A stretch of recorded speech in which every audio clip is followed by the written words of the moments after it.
بسم اللہ الرحمن الرحیم، السلام علیکم۔ کیپٹل ٹاک میں خوش آمدید۔ موجودہ حکومت کے پہلے 2.5 سال کے دوران 3 وزرائے خزانہ تبدیل ہوئے ہیں۔ آپ جانتے ہیں کہ پہلے وزیر خزانہ اسد عمر صاحب تھے، اور اسد عمر صاحب جو ہیں وہ 20 اگست 2018 کو وزیر خزانہ بنے اور 18 اپریل 2019 تک وہ وزیر خزانہ رہے۔ پھر حفیظ شیخ صاحب آئے 11 دسمبر 2020 کو، اور کل 29 مارچ 2021 تک وہ وزیر خزانہ تھے، اور آج حماد اظہر صاحب جو ہیں انہوں نے وزارت خزانہ کا قلم دان سنبھال لیا ہے۔ اس دوران میں ایف بی آر کے بھی 5 سربراہ تبدیل ہوئے ہیں۔ تو کہا یہ گیا ہے کہ حفیظ شیخ صاحب کو مہنگائی کی وجہ سے ہٹایا گیا ہے۔ بلاول بھٹو زرداری صاحب کہتے ہیں کہ نہیں، حفیظ شیخ صاحب جو ہیں وہ پی ڈی ایم کی وجہ سے ہٹائے گئے ہیں۔ تو کیا واقعی مہنگائی حفیظ شیخ کو لے ڈوبی، یا پی ڈی ایم حفیظ شیخ کو لے ڈوبی، اور کیا نئے وزیر خزانہ حماد اظہر صاحب مہنگائی کو کنٹرول کر پائیں گے؟ اس پہ گفتگو کریں گے۔ ہمارے ساتھ موجود ہیں جناب سینیٹر شبلی فراز صاحب، جنہوں نے کل اعلان کیا تھا کہ حفیظ شیخ صاحب کو تبدیل کیا جا رہا ہے۔ بہت شکریہ شبلی فراز صاحب۔ اور ہمارے ساتھ موجود ہیں سندھ کے وزیر اطلاعات جناب ناصر حسین شاہ صاحب، پیپلز پارٹی کے سینئر رہنما ہیں۔ اور ہم نے آج دعوت دی ہے ایک ماہر معاشیات اور آئی ایم ایف کے ایک ٹاپ فارمر آفیشل اور سابق وزیر تجارت جناب ڈاکٹر زبیر خان صاحب کو۔ سب سے پہلے شبلی فراز صاحب یہ بتائیے کہ کیا واقعی مہنگائی ہی وہ وجہ ہے جس کی وجہ سے آپ نے حفیظ شیخ کو ہٹایا؟ دیکھیں، اس میں کوئی شک نہیں ہے کہ مہنگائی ایک ایسی چیز ہوتی ہے جس سے کہ عام عوام کو، خاص طور پہ غریب عوام کو بہت تکلیف ہوتی ہے، اور کسی بھی سیاسی حکومت کے لیے یہ بہت ہی اہم ہوتا ہے کہ جو لوگ ہیں، جو کہ خاص طور پہ جو ہماری پارٹی کا، ہماری لیڈرشپ کا، پرائم منسٹر صاحب کا جو ویژن ہے اسپیشلی عوام کے لیے، اور خاص طور پہ وہ جو کہ کم آمدنی رکھتے ہیں، اس چیز کو یہ ہماری ٹاپ پرائیورٹی ہے۔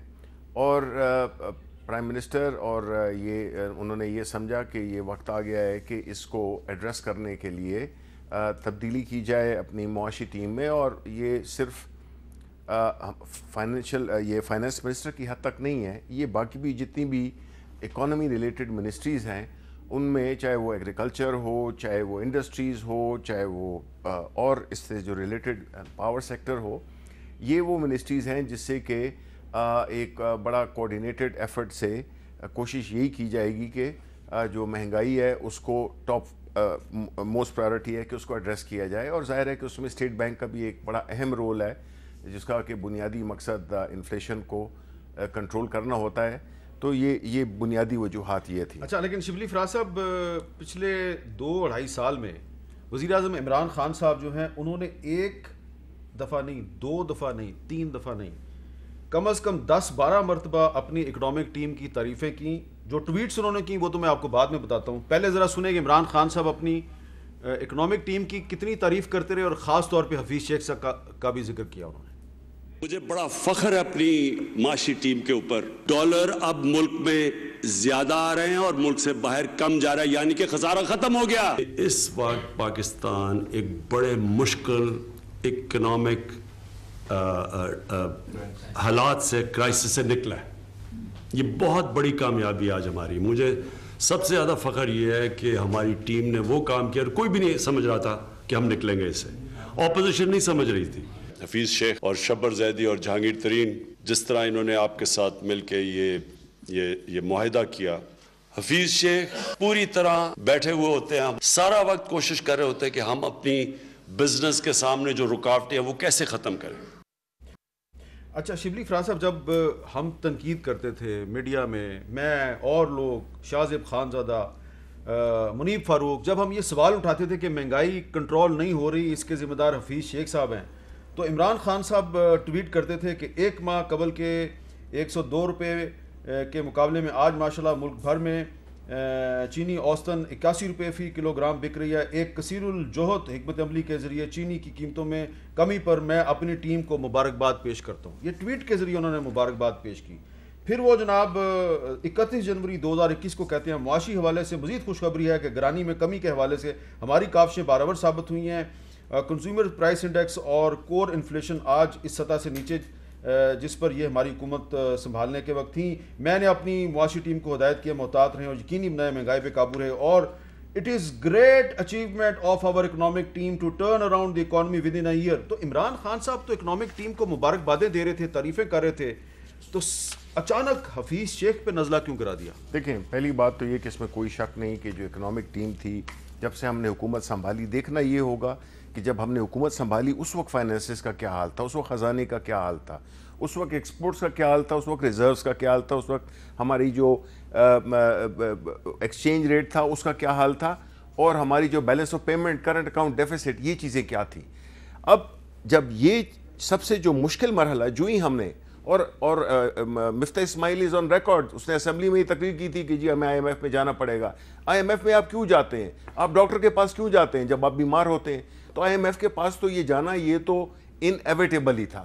اب جو یہ ساری جو چیزیں تھیں جس میں کہ سب سے بڑا چیلنج تھا کرنٹ اکاؤنٹ ڈیفیسٹ ہمارے لیے, جس کو کہ ہم نے ایڈریس کرنا شروع کیا, اور یہی اکنامک ٹیم تھی, اور کرتے کرتے اس کو سٹیبلائز کیا. پہلا ہمارا چیلنج کیا تھا کہ اکانومی کو سٹیبلائز کیا جائے. سیکنڈ یہ تھا کہ ہمارا جو ایکسچینج ریٹ ہے جو کہ ایک آرٹیفیشلی اس کو ایک خاص سطح پہ, آرٹیفیشل سطح پہ رکھا گیا تھا, اس کو اس کی جو اصل جو ویلیو ہے وہ لائی جائے, جس میں کہ ابھی آپ کو زبیر صاحب جو ہے تو بڑی تفصیل, وہ ایکسپرٹ بھی ہیں, کہ کس طرح سے افیکٹ کیا اس آرٹیفیشل ایکسچینج ریٹ نے, جس میں کہ ہم نے اپنے ریزروز کو بھی گنوایا, انفلیشن بھی آئی, اور جس کی وجہ سے ہماری اکانومی میں جو ہماری جو امبیلنسز تھے وہ بڑے زیادہ ہو گئے.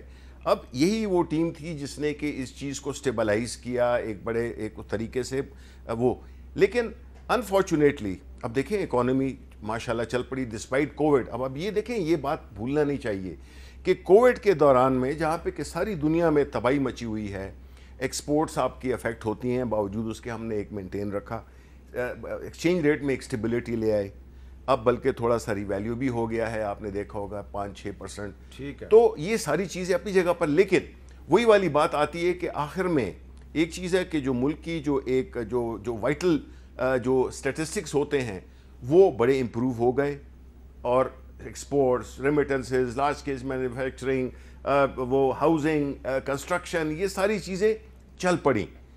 لیکن اس میں پرابلم کیا ہوا, اس میں یہ کہ مہنگائی ایک ایسا چیلنج تھا جس کو کہ ہم نہیں وہ کر سکے. تو یہ کہنا کہ انہوں نے کچھ بھی نہیں کیا, نہیں, یہ ہم نہیں یہ کہہ رہے, لیکن چونکہ میں نے کہا نا پرائم منسٹر کی جو ٹاپ موسٹ پرائیورٹی ہے وہ یہ ہے کہ مہنگائی جو ہے تو وہ نہیں افیکٹ کرنی چاہیے, کیونکہ اس نے بڑا ایک امپیکٹ. اچھا, ناصر حسین شاہ صاحب, اب بلاول بھٹو زرداری صاحب جو ہیں آپ کی پارٹی کے چیئرمین ہیں, وہ کہہ رہے ہیں جی وزیر خزانہ کی برطرفی دراصل پی ڈی ایم کی کامیابی ہے, اور P T I M F کے وزیر کو عہدے پہ کام جاری رکھنے کے لیے سینٹ میں جیت درکار تھی, جسے ان کی شکست نے ناممکن بنا دیا. تو وہ کہہ رہے ہیں جناب کہ حفیظ شیخ جو ہے اس کو پی ڈی ایم لے ڈوبی. تو آپ یہ نہیں سمجھتے کہ اگر عمران خان صاحب چاہتے تو حفیظ شیخ صاحب کو دوبارہ ایڈوائزر بنا کے چلا سکتے تھے؟ تو کیسے پی ڈی ایم اس کا کریڈٹ کیسے لے سکتی ہے؟ پی ڈی ایم کی تحریک کا مقصد تو عمران خان کو ہٹانا تھا, نہ کہ حفیظ شیخ کو ہٹانا تھا. تو آپ نہیں سمجھتے کہ یہ آپ بالکل ایک پاکستان کے عوام کو بیوقوف بنانے کی کوشش کر رہے ہیں کہ حفیظ شیخ کو ہٹا دیا تو یہ پی ڈی ایم کی وجہ سے ہٹایا؟ کرنے جی اتنی ناکامیاں ملی ہیں, ایک یہ کامیابی اس کو لے رہے ہیں. تو بسم اللہ الرحمن الرحیم, اللہم صلی علی محمد و آل محمد. السلام علیکم جی. وعلیکم جی, السلام. چیئرمین بلاول بھٹو زرداری صاحب نے بالکل صحیح کہا ہے, اور اس کا آپ نے خود ابھی دکھا دیے جو کلپس آپ نے دکھائے جس میں اتنی تعریفیں کی جا رہی تھیں اپنی پوری ٹیم کی, اور حفیظ شیخ صاحب کے تو ابھی آپ نے کم کلپ دکھائے ہیں جو ان کی شان میں خان صاحب نے بھی کہا, اور میرے انتہائی قابل احترام شبلی فراز صاحب نے بھی بڑے بیانات دیے تھے, کلپ موجود ہوں گے ان کے سب لوگ. تو ظاہر ہے یہ یکا یک کیا ہو گیا کہ ان کو انہوں نے ہٹا دیا. یہی ہوا کہ وہ سینیٹر نہ بن سکے, کیونکہ آپ نے دیکھا کہ پہلے ایڈوائزر تو وہ پہلے بھی تھے, بعد میں ان کو کیونکہ یہ ایک اس جو سیٹ ہے اس کی یہ ضرورت تھی کہ وہ اسمبلی میں ہوں, تب وہ منسٹر ہوں گے, تب ہی وہ جو بورڈ میٹنگز ہیں ان کو ہیڈ کریں گے, چیئرمین ہوں گے مختلف اس پہ, اور ان کو اس طرح کا وہاں پہ ویٹ ملے گا جب بھی انٹرنیشنلی طور پر کہیں جائیں گے.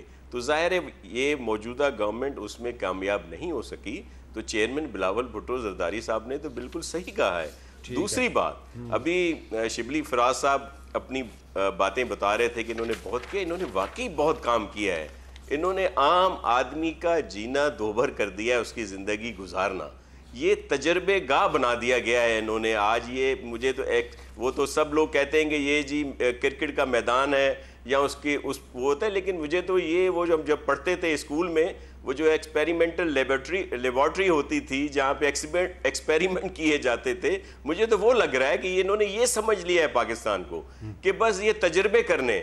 آئی ایم ایف کی بات کی بھائی نے اور کہا کہ جی پرانے بڑے قرضے وہ نکال لیں ریکارڈ کہ اس وقت کیا قرضے تھے اور آج ان کے 3 سال میں ان میں کتنا اضافہ ہوا ہے. جس آئی ایم ایف کو یہ چڑیل سمجھتے تھے اب ان کو مس ورلڈ لگنے لگی ہے. اب یہ کہہ رہے ہیں جی وہ مفتاح صاحب کا ایک بیان بتا رہے ہیں, تو ظاہر ہے وہ تو ویسے بھی رجوع کرتے رہے. آپ کہتے تھے کہ کشکول توڑ دیں, یہ آئی ایم ایف کے پاس نہیں جائیں گے, ڈالر 1 روپیہ بڑھتا ہے تو جی یہ کرپشن اتنی ہوتی ہے, وزیر اعظم کرپٹ ہے اس کا, اگر یہ مہنگائی ہو تیل کی قیمت بڑھے تو یہ ہو جاتا ہے. تو یہ کیا ہوا؟ اچھا وہ ہر کوئی کہتا ہے جی آرٹیفیشل طور پر ڈالر جو ہے باندھ دیا تھا. بھائی اگر وہ آرٹیفیشل طور پر ہی ڈالر باندھا تھا تو بڑی مہربانی ان کی جو اس وقت کے وزیر خزانہ صاحب تھے کہ کم از کم ساری چیزوں پر تو سارا ٹھیک ہو رہا تھا. یہ کیا ہوا کہ جی اب آ کے آپ نے وہی ڈالر کہاں پہ پہنچا دیا ہے؟ اچھا اب کارکردگی کی بات تھی تو یہ ابھی کچھ دن میں تو چلے ڈالر کی قدر میں روپے کی قدر میں اضافہ ہوا ہے, تو حفیظ شیخ صاحب کو پھر ہٹانے کا کیا جواز تھا؟ اور پھر یہ جو انٹرنیشنل انہوں نے ایک موو شروع کی, وہ بانڈ وہاں پہ گیا ہے, وہاں پہ کیا یہ بتائیں گے جا کے؟ مطلب انہوں نے جو کام کرنا ہے اس میں کوئی سر پیر اس کا نہیں ہے. اچھا وہ کام کرنا ہے جس سے نقصان ہو. اچھا اب زبیر خان صاحب, آپ آئی ایم ایف کے ساتھ بھی کام کر چکے ہیں, آپ حکومت پاکستان میں وزیر تجارت کے طور پہ بھی کام کر چکے ہیں, بڑا تجربہ آپ کا. اب یہ بتائیں کہ جو کام حفیظ شیخ صاحب نہیں کر سکے, کیا وہ کام حماد اظہر صاحب کر پائیں گے؟ کیا حماد اظہر مہنگائی کو کنٹرول کر سکیں گے؟ حامد میر شکریہ پروگرام پر بلانے کا. دیکھیے سب سے پہلے بات یہ ہے کہ یہاں پر شخصیت کی بات نہیں ہو رہی, یہاں پر بات ہونی چاہیے پالیسیز کی. پالیسیوں سے ایک چیز اچھی یا خراب ہوتی ہے. اب یہ سب اکانومسٹ اس پر اتفاق کریں گے اور یہ حکومت بھی کرے گی کہ مہنگائی کا جو رسپانسبلٹی ہے, اس کی جو ذمہ داری ہے وہ اسٹیٹ بینک آف پاکستان کی ہے. وہ مانیٹری پالیسی کے ذریعے مہنگائی کو کنٹرول کرتی ہے. اب ایک طرف یہ حفیظ شیخ صاحب کو ابھی تک انہوں نے وہ دیا, یہ ٹکٹ بھی دیا سینٹ میں, اور ان کو الیکٹ کرانا چاہ رہے تھے, اور 2 ہفتے کے بعد یہ ان پر الزام لگا رہے ہیں. ایک تو مجھے لگتا ہے کہ یہ اپنے ٹیم کے جو بچھڑے ہوئے وہ ہیں ساتھی, ان پر یہ اس طرح کا الزام لگانا جو ہے یہ میرے خیال سیاسی طور پر بھی یہ اچھی بات نہیں ہے, اور یہ اکنامک پوائنٹ آف ویو سے بھی یہ میرے خیال میں ناجائز ہے یہ کہنا کہ منسٹری آف فائنینس جو ہے وہ انفلیشن کے ذمہ دار ہے. وہ ہے اسٹیٹ بینک آف پاکستان. اگر انہوں نے وہ اس میں کچھ کرنا ہے تو اسٹیٹ بینک کی جو لیڈرشپ ہے, مینجمنٹ ہے, اس کو چینج کرے. رضا باقر کو چینج کریں بجائے اس کے یہ کر رہے نہیں, یہ سنیں یہ ایک بات, یہ بڑی اہم بات, یہ الٹا یہ کر رہے ہیں کہ کیبنٹ کے ذریعے ابھی انہوں نے ایک ڈرافٹ اپروو کیا ہے, وہ انڈیپینڈنس آف اسٹیٹ بینک کو, اور ان کو وہ دے رہے ہیں آزادی کہ وہ مرضی جو کریں. جو ابھی تک کیا انہوں نے انفلیشن کو کنٹرول کرنے کے لیے, وہ نہ ہی صرف انفلیشن کو کنٹرول کرنے میں ناکامیاب رہے, بلکہ انہوں نے انٹرسٹ ریٹ بڑھا کر معیشت کو بھی بٹھا دیا. غریبوں کو دیکھیں, مہنگائی تو تب چوٹ اس دن آتی ہے جب ان کی کم از کم روزگار ہو, کوئی آمدن ہو. جب آپ نے بے روزگاری اتنی بڑھا دی تو غریبوں کو تو آپ نے پہلے ہی سے کچل دیا. انٹرسٹ ریٹ بڑھانا جو تھا یہ مکمل اسٹیٹ بینک کی پالیسی ہے جو انہوں نے آئی ایم ایف کی ڈکٹیشن پر کی, بغیر سوچے سمجھے, بغیر اس کو دیکھے کہ یہ پاکستان کے مفاد میں ہے کہ نہیں. اب اس کا بوجھ حفیظ شیخ صاحب پر ڈال رہے ہیں. دیکھیں میں تو اس حکومت کی جو پالیسیز ہیں اس پر میں تنقید کرتا رہا ہوں, ابھی تک کرتا ہوں, لیکن بات یہ ہے کہ یہاں پر شخصیت کی بات نہیں ہو رہی. اللہ کرے حماد اظہر صاحب کامیاب ہوں اور ذہین نوجوان آدمی ہے, بڑی وگر ہے, لیکن جب تک یہ تمام پالیسی اسٹیٹ بینک میں چینج نہیں ہوئی تو انفلیشن حماد اظہر کی رسپانسبلٹی نہیں ہے, اس کی ذمہ داری نہیں ہے. اس کو چاہیے کہ آج یہ اعلان کرے کہ یہ میرا کام نہیں ہے, یہ جس کا کام ہے اس کو پکڑو. شبلی فراز صاحب, ہٹانا تو اسٹیٹ بینک کے گورنر کو چاہیے تھا لیکن ہٹا دیا حفیظ شیخ کو, تو یہ کوئی مناسب بات ہے؟ اب آپ زبیر خان صاحب کے بارے میں یہ نہیں کہہ سکتے, ان کا نہ تعلق پیپلز پارٹی سے ہے نہ مسلم لیگ نون سے ہے, تو وہ کہہ رہے ہیں کہ بھائی اسٹیٹ بینک کی وجہ سے مہنگائی ہوئی ہے پاکستان میں, تو آپ نے حفیظ شیخ کو ہٹا دیا.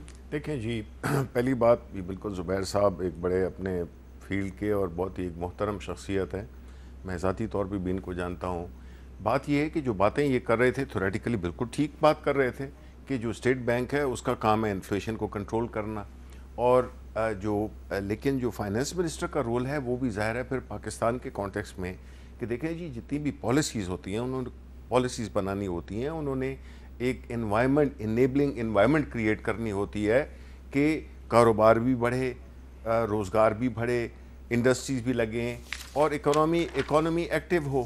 اچھا, اب اس میں کیا ہوتا ہے کہ اگر ہم یہ کہیں کہ آئیڈیل سچویشن ہے, زبیر صاحب مجھ سے زیادہ بہتر جانتے ہیں کہ میں اگین یہ کہتا ہوں, اور یہ بالکل ایک ایسی حقیقت ہے جس کو کہ ہم بالکل فیکٹر ہی نہیں کرتے ہیں. آپ مجھے بتائیں کہ اس کووڈ میں جس نے کہ پورے ملکوں کو ہلا کے رکھ دیا ہے, ہمارے پورے خطے میں کیا صورتحال ہوئی جس میں کہ آپ کو نیگیٹو گروتھ ملی, آپ کو انڈیا میں نیگیٹو -10 کی گروتھ وہ ہوئی. تو اس قسم کے انوائرمنٹ میں امریکہ میں یورپ میں کتنے لوگوں کی ان امپلائمنٹ ہوئی, کتنی بزنسز نیچے گئے.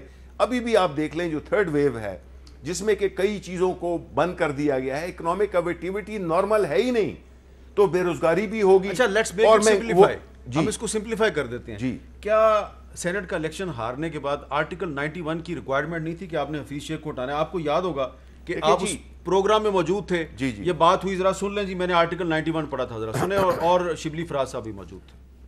آئین کا آرٹیکل 91 جو ہے, آرٹیکل 91 کی جو سب کلاز 9 ہے وہ کہتی ہے کہ کوئی وزیر جو مسلسل 6 ماہ کی مدت تک قومی اسمبلی کا رکن نہ رہے, مذکورہ مدت کے اختتام پر وزیر نہیں رہے گا اور مذکورہ اسمبلی کے توڑے جانے سے قبل اسے دوبارہ وزیر مقرر نہیں کیا جائے گا تابقتے کہ وہ اسمبلی کا رکن منتخب نہ ہو جائے, مگر شرط یہ ہے کہ اس شک میں شامل کسی امر کا ایسے وزیر پر اطلاق نہیں ہوگا جو سینٹ کا رکن ہو.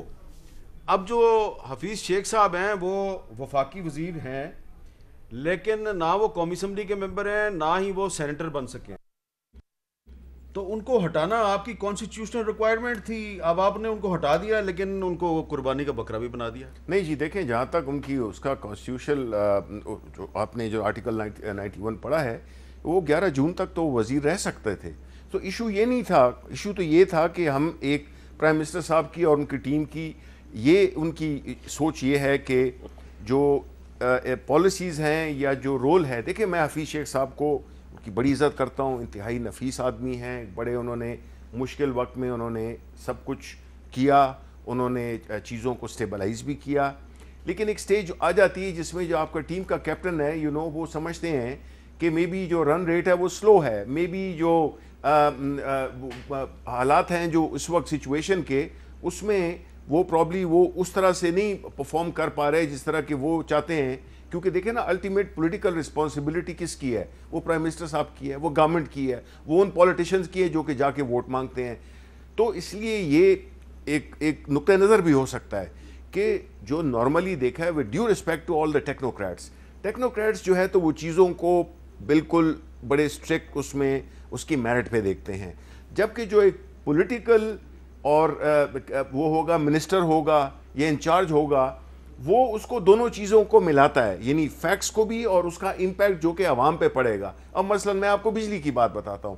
اب اگر بجلی کی جو کہ 2018 میں نے رپورٹ لکھی تھی اس میں یہ تھا کہ جب بھی آپ بجلی کی قیمت کو بڑھائیں گے, اب دیکھیں نا سرکولر ڈیٹا اس کو آپ کا ختم کر سکتے ہیں, کل جتنا ڈفرنس آ رہا ہے آپ اتنی پرائز بڑھا دیں اور آپ سمجھیں اس وقت تو آ جائے گا.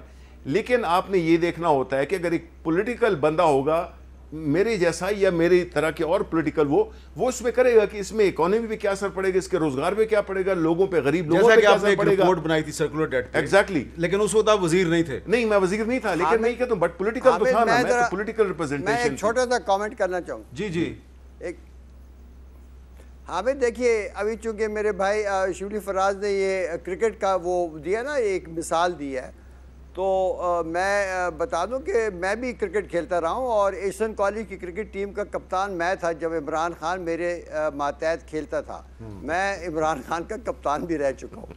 اب یہ مثال ایسی ہے کہ اگر کوئی ایک بالر ہے جو لیگ سپن کر رہا ہے, اس کو چھکے پڑ رہے ہیں اور تم اپنے فاسٹ بالر کو تم چینج کر دو.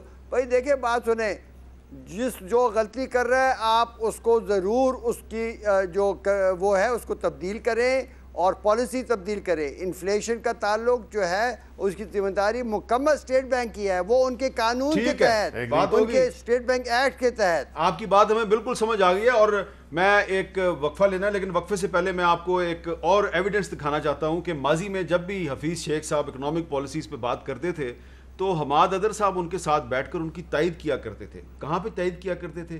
یہیں پر جہاں پہ اس وقت شبلی فراز صاحب بیٹھے ہیں. ایک چھوٹا سا کلپ دیکھیے گا. دیکھیں 3-4 چیزیں مختلف ہوئی ہیں پچھلے 10 ماہ میں جب سے پی ٹی آئی آئی ہے, جو آج تک پہلے کبھی نہیں ہوئی, اور جو لوگ ابھی تک ٹیکس نیٹ سے باہر ہیں انہیں یہ سمجھنے کی ضرورت ہے کہ ہوا کیا ہے. جیسے کہ مشیر خزانہ صاحب نے بتایا کہ بے نامی قوانین, بے نامی رولز اب حرکت میں آ چکے ہیں, پہلے وہ حرکت میں نہیں تھے. یہ حکومت کو اختیار دیتے ہیں کہ آپ کسی بھی بے نامی پراپرٹی کو سیز کر لیں مکمل طور پہ, اور 7 سال کم از کم قید بھی ہے. ہم نہیں یہ زیادتی کسی کے ساتھ کرنا چاہتے, ہم لوگوں کو ایک آسان راستہ دینا چاہتے ہیں. تو دیکھیں حفیظ شیخ صاحب یہاں بیٹھے ہوئے بات کر رہے تھے, اکنامک پالیسیز کو ایکسپلین کر رہے تھے, اور حماد ادر صاحب ان کی تائید کر رہے تھے. اب حماد ادر صاحب یہ تو نہیں کہہ سکتے کہ جو حفیظ شیخ صاحب کہتے تھے وہ غلط کہتے تھے. اور ڈاکٹر زبیر خان صاحب نے بالکل درست کہا ہے کہ ان کے خیال میں مہنگائی کو کنٹرول کرنا اسٹیٹ بینک کی ذمہ داری تھی, اور حماد ادر صاحب کو چاہیے کہ آج ہی ابھی اسی وقت ایک ٹویٹ کے ذریعے یا ایک بیان کے ذریعے قوم کو بتا دیں کہ مہنگائی کو کنٹرول کرنا وزیر خزانہ کا کام نہیں ہوتا, ورنہ 6 مہینے بعد, 1 سال کے بعد حماد ادر صاحب کے ساتھ بھی وہی ہوگا جو حفیظ شیخ کے ساتھ ہوا. وقفے کے بعد کچھ اور بڑے اہم معاملات ہیں, اس پہ بھی بات کرتے ہیں.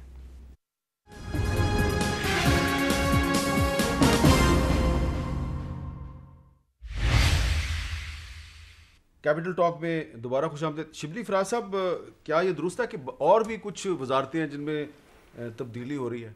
جی بالکل. اب ظاہر ہے کہ ہم ایک ایسے فیز میں ہم داخل ہو گئے ہیں جہاں پہ کہ پرائم منسٹر اور ہماری حکومت کا یہ ہدف ہے کہ ہم اب جو سیاسی ڈسرپشنز تھی پی ڈی ایم کی صورت میں وہ تو ختم ہو گئی ہیں. تو ابھی ہم جو ہے تو فوکس کریں گے ڈیولپمنٹ پہ, اپنے پروجیکٹس پہ, اپنی ڈیلیوری پہ, مہنگائی پہ. یہ ساری چیزوں کو حاصل کرنے کے لیے ظاہر ہے کہ آپ کو ایک ایسی ٹیم چاہیے جو کہ اپنے کام کو اسی. تو یہ جو مہنگائی ہے اس کا تعلق صرف وزارت خزانہ سے تو نہیں ہے, اس کا تعلق تو پاور سے بھی ہے, انڈسٹری سے بھی ہے, کامرس سے بھی ہے, خوراک سے بھی ہے. ایگزیکٹلی. تو اس لیے یہ ساری ان منسٹریز میں جو ہے تو چینجز ہوں گی. ساری منسٹریز میں. وزارت امور کشمیر میں کوئی تبدیلی ہے کہ نہیں؟ جی اس میں بھی شاید ہوگی. وزارت امور کشمیر میں بھی ہوگی؟ بالکل جی. چلیں, یہ تو خیر کشمیریوں کے لیے ایک بہت بڑی خوشخبری ہے. اب ناصر حسین شاہ صاحب یہ بتائیں, ایک بڑا اہم سوال ہے کیونکہ آپ وزیر اطلاعات ہیں, آپ یہ سمجھتے ہیں کہ جو وزارت اطلاعات ہے اس کو ہونا چاہیے یا نہیں ہونا چاہیے؟ کیونکہ ایک زمانہ تھا کہ پیپلز پارٹی اور تحریک انصاف یہ ساری کہتی تھیں کہ ہم حکومت میں آئیں گے تو وزارت اطلاعات کو ختم کر دیں گے. آپ کا کیا خیال ہے, وزارت اطلاعات کی ضرورت ہے یا نہیں ہے؟ سر ایز سچ تو ہے نہیں اتنی زیادہ, ہے نا, خاص طور پہ ہم جیسے وزیروں کی تو بالکل نہیں ہے. وزیر اطلاعات میں کوئی گنجائش نہیں. میں آپ کی بات نہیں کر رہا, میں کہہ رہا ہوں کہ منسٹری آف انفارمیشن ہونی چاہیے یا نہیں ہونی چاہیے؟ سر ویسے انفارمیشن اگر ڈپارٹمنٹ ہے تو پھر تو ہونی چاہیے, ظاہر ہے. لیکن اگر کسی وقت مجھے نہیں پتا کہ کب پیپلز پارٹی نے کہا کہ وزارت اطلاعات مینیفیسٹو میں نہیں ہونی چاہیے. مینیفیسٹو میں کہا تھا جب محترمہ بینظیر بھٹو صاحبہ حیات تھیں, تو اس وقت کی میں بات کر رہا ہوں. تو چلیں, میں آپ کو زیادہ تنگ نہیں کرتا. ویسے شبلی صاحب, منسٹری آف انفارمیشن ہونی چاہیے؟ بہت شکریہ سر, تھینک یو. میں نہیں سمجھتا کہ ہونی چاہیے. ایکچولی میں نہیں ہونی چاہیے نا. نہیں, میں یہ سمجھتا ہوں کہ ہر منسٹری اس کا ان کے اپنے اسپوکس پرسنز ہونے چاہیے, اور وہ اپنی منسٹریز کی پرفارمنس، ان کی جو بھی ریلیٹڈ چیزیں ہیں وہ کر سکتے ہیں. باقی جو ٹیلی ویژن ہے، پی ٹی وی ہو، ریڈیو پاکستان ہو، وہ بھی ایک انڈیپینڈنٹ ادارے کے طور پہ ہو. لیکن میرا نہیں خیال ہے کہ یہ ہونی چاہیے. گو کہ میں اس منسٹری سے منسلک رہا ہوں تو اور دوبارہ نہیں ہونا چاہتا. میں یہ سمجھتا ہوں، نہیں، بات میری ذات کی نہیں ہے. بات تو یہ ہے کہ اس کی جو افیکٹونیس ہے. لیکن یہ ضرور میں کہوں گا کہ جو ہمارا جو انٹرنیشنل نیریٹو ہے وہ بہت اہم ہے، اور اس میں ضرور کردار ادا کر سکتی ہے، بٹ کائنڈ آف ریڈیوسڈ. اچھا ڈاکٹر زبیر صاحب، یہ بتائیے بینگ این اکنامک ایکسپرٹ کہ کون کون سی منسٹریاں ایسی ہیں جو آپ کے خیال میں خزانے پہ بوجھ ہیں اور ان کو بند کر دینا چاہیے؟ دیکھیے اس جواب دینے سے پہلے میں ذرا یہ آپ نے جو انفارمیشن منسٹری کی بات کی، یہاں پر بھی میں ایک چھوٹا سا تبصرہ کر دوں. دیکھیے میڈیا کا ایک بہت اہم کردار ہے، اور آج کل کی دنیا میں تو یہ بہت ہی بڑھ چکا ہے. اب انفارمیشن اور ڈس انفارمیشن کے ذریعے الیکشنز کے ریزلٹس، قومی جو وہ ہے یکجہتی، قومی جو عزم ہے، ان سب چیزوں کا بہت بڑا اثر ہوتا ہے. اور اس کے لیے بڑا لازم ہے کہ آپ کی جو منسٹری آف انفارمیشن ہے وہ کسی خاص مینڈیٹ کے ساتھ ہو، کسی خاص پرپز کے لیے ہو. اور ہماری ایسی قوم میں جہاں پر تعلیم کی جو وہ ہے سطح وہ بہت کم ہے، وہاں پر لوگوں کو موبلائز کرنے کے لیے بہت اہم ہے کہ یہ منسٹری آف انفارمیشن جو ہے یہ ایک پازیٹیو رول ادا کرے فار دی نیشنل پرپز، بجائے اس کے کہ وہ صرف سیاسی وہ کرے. اب جہاں تک آپ نے بات کی منسٹری کو ختم کرنے کی، میں ایک بات کروں کہ پاکستان میں اس وقت جو اوور امپلائمنٹ ہے پبلک سیکٹر میں، صرف منسٹری خاص منسٹری میں ختم نہیں کرنی، ان میں جو ایکسیس امپلائمنٹ ہے اس کے خلاف تو میں کب سے بولتا رہا ہوں کہ یہ اس وقت پاکستان کی جو بجٹ ہے اس پر بہت بڑا ڈرین ہے. کئی لاکھوں لوگ ہیں جو 4-5 حکومتوں میں ہیں، اور یہاں پر ہمارا یہ ایک طریقہ کار رہا ہے کہ لوگوں کو روزگار دینے کے لیے بجائے اس کے کہ نجی شعبے کو ہم بڑھائیں اور وہاں پر ان کو روزگار ملے، ہم حکومت کے اندر ان کو بھرتی کرتے ہیں جہاں پر نہ وہ کام پر جاتے ہیں نہ وہ کام کرتے ہیں اور صرف تنخواہیں لیتے ہیں. میرے خیال میں تو یہاں پر اس کی مکمل ایک ریویو کی ضرورت ہے. اور یہاں پر میرے ایسے گھر بیٹھے ایک اندازے کے مطابق کم سے کم 30% ریٹرنچمنٹ ہو سکتی ہے. جی بہت بہت شکریہ ڈاکٹر زبیر صاحب، ہمارے ساتھ بات کر رہے تھے. جی ایک وقفہ لیتے ہیں، وقفے کے بعد دوبارہ ملتے ہیں.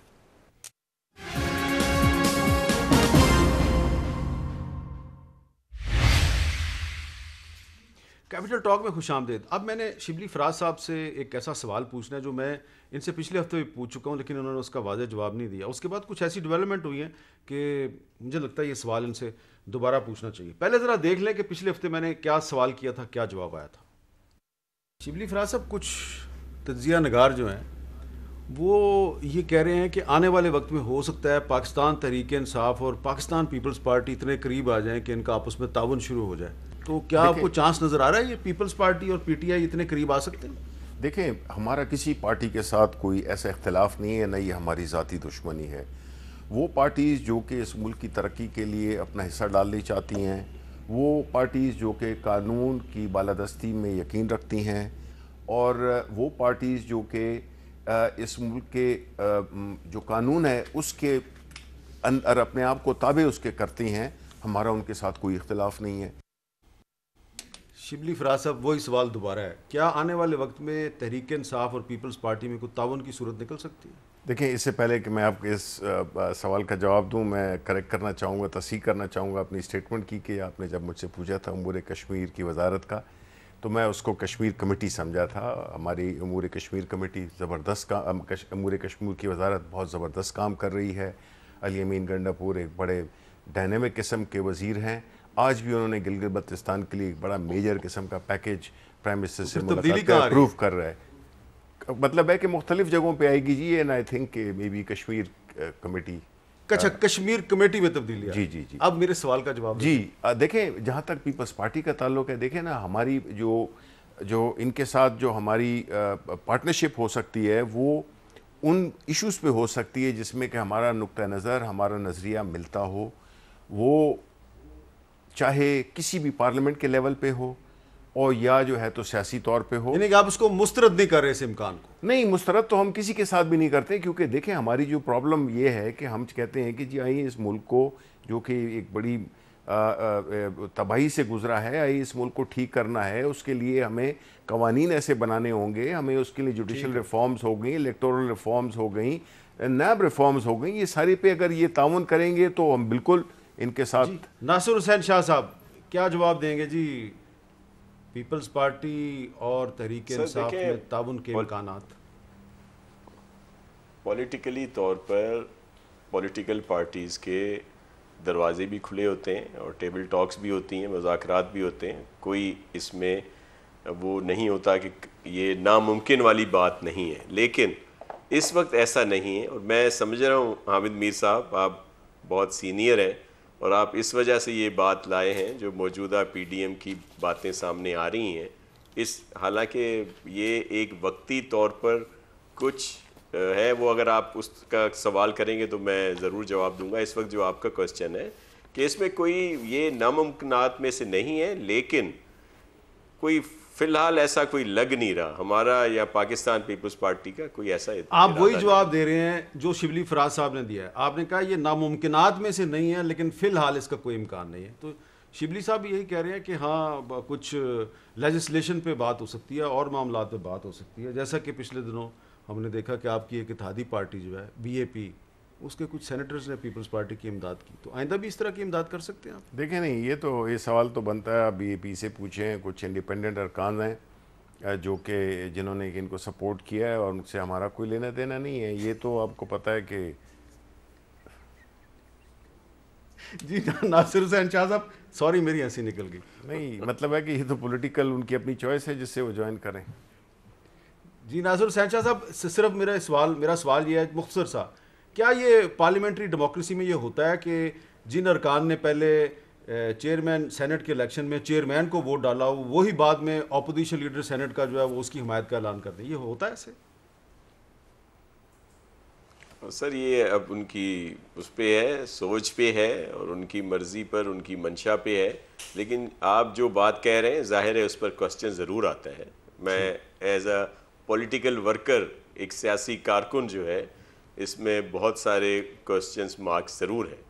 لیکن یہ ہوا ہے. میں صرف آپ کو یہ عرض کر دوں کہ بہت سب لوگ اس بات کو تو بہت زیادہ کرٹیسائز کر رہے ہیں, لیکن کچھ عرصہ پہلے جب سینٹ کے انتخابات ہو رہے تھے تو ظاہر ہے پنجاب میں جب یہ سینٹ کی اس پر آپس میں افہام و تفہیم ہوئی اور جو سیٹس ایڈجسٹمنٹ ہوئیں اور جس کے تحت الیکشن نہیں ہوئے, تو اس وقت بھی تو دونوں پارٹیز میں بڑا تضاد تھا نا. پی ٹی آئی اور پی ایم ایل این کیوں ایک اس پہ آئی؟ مطلب اس طرح کے فیصلے, اس طرح کی چیزیں پالیٹکس میں ہوتی ہیں. آپ کا پوائنٹ سمجھ آ گیا. بہت شکریہ ناصر حسین شاہ صاحب, بہت شکریہ جناب شبلی فراز صاحب. اور آخر میں وہی بات دہراؤں گا جو کہ پاکستان کے معروف ماہر معاشیات ڈاکٹر زبیر خان صاحب نے سمجھائی ہے کہ دعویٰ یہ کیا گیا ہے, حکومت کی طرف سے کہا گیا ہے کہ حفیظ شیخ صاحب کو اس لیے ہٹایا گیا کہ وہ مہنگائی کو کنٹرول نہیں کر سکے. ڈاکٹر زبیر صاحب نے کہا ہے مہنگائی کو کنٹرول کرنا وزیر خزانہ کا کام نہیں ہوتا, مہنگائی کو کنٹرول کرنا اسٹیٹ بینک آف پاکستان کا کام ہوتا ہے, اس نے انفلیشن کو کنٹرول کرنا ہوتا ہے. تو اب اگر حماد اظہر صاحب کو وزیر خزانہ بنا دیا گیا ہے تو انہیں یہ بتانا چاہیے کہ مہنگائی کو کنٹرول کرنا اسٹیٹ بینک کا کام ہے یا وزارت خزانہ کا کام ہے. کیونکہ اگر انہوں نے وضاحت نہ کی تو 6 مہینے بعد, سال بعد حماد اظہر صاحب کے ساتھ بھی وہی ہو سکتا ہے جو حفیظ شیخ صاحب کے ساتھ ہوا. اجازت دیجیے, اللہ حافظ.